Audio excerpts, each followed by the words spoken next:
Back here on SVG SportsTech On Demand, Brandon Costa from SVG. Have the distinct pleasure now to be joined by Ben Wolk. He is Chief Revenue Officer for delaPlex. Ben, we really appreciate you taking some time for us today. Where are you coming from? You guys holding up all right? Good to see you, Brandon. I live out in Seattle, and one of the epicenters, one of the early epicenters, but we're doing well here.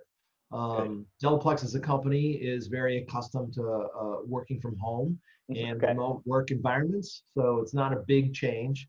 Other than my kids are still, my kids are running around the house the last 3 weeks, so we're getting used to that. But all in all, everything is good.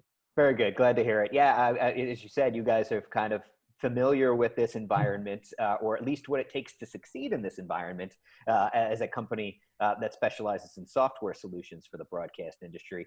For those who aren't familiar with delaPlex, what do you guys do best? So delaPlex is a software outsourcing company. So people hire us to do development for them. We don't own the IP. We come alongside companies and their development teams, and we work as part of the internal teams. So we do full cloud deployments. We will take old software and make new software out of it. We can do complete platform planning, manage the software from end to end, including the ongoing service and support. We have a pretty big broadcast vertical, which is doing really well and seems to be solid right now, considering everything that's going on.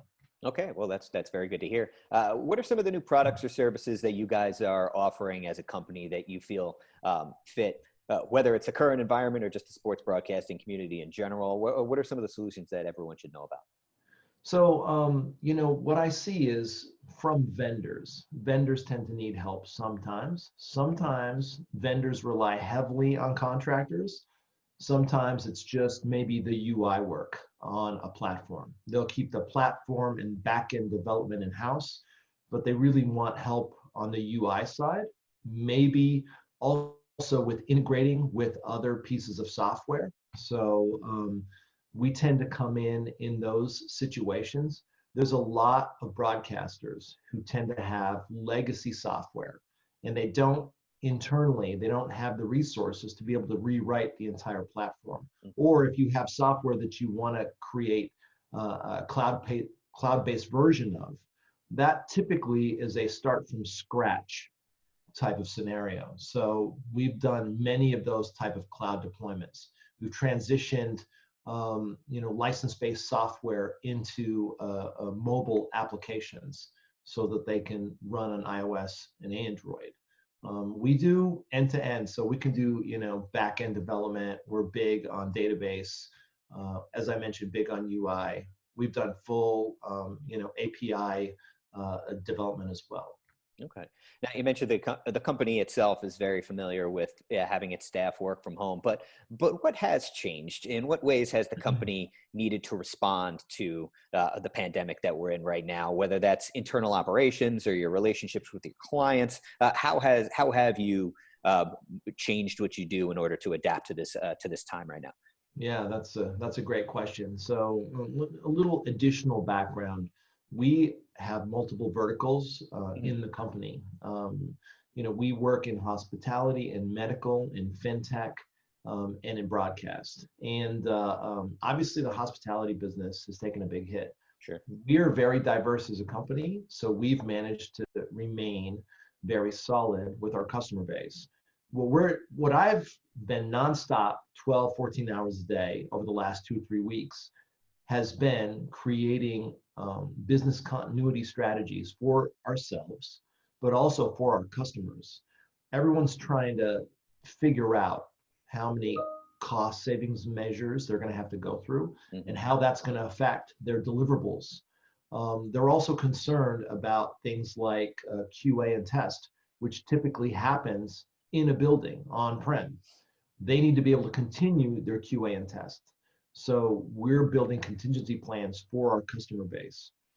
We did have a hospitality customer that, overnight, 70% of their revenue went away. So in that particular case, they had to do significant cost cutting. We agreed to defer their billing for 4 months so that they could keep all their QA resources on staff. so the remaining few developers that they had could actually work on the platform. So, we've been trying very hard during this time to figure out how we can be helpful, how can we support teams. We do have offices all over the country in India for development, and those people have all had to move to remote development. So we very early on had people working from home. We made sure to test VPN connections. We have to take extra care and security when people are all dispersed like that. Those are the things that we did weeks ago in advance of this, Sure. and have been running really very smoothly. We have not experienced a single interruption in any of our customer base. That's tremendous. All right, Ben. Well, obviously, we appreciate the help that you guys are providing to the broadcast industry, but we especially appreciate any of the support that you guys are certainly offering the medical industry, especially at this time. So we appreciate all that work, and we really appreciate you taking the time and joining us today here on SVG SportsTech On Demand. It was a pleasure to speak with you. It's great to talk to you too, Brandon. You guys take care, and everybody be safe out there. Thank you. He is Ben Wolk, Chief Revenue Officer for delaPlex. That'll do it for this edition of SVG SportsTech On Demand. For more, visit sportsvideo.org.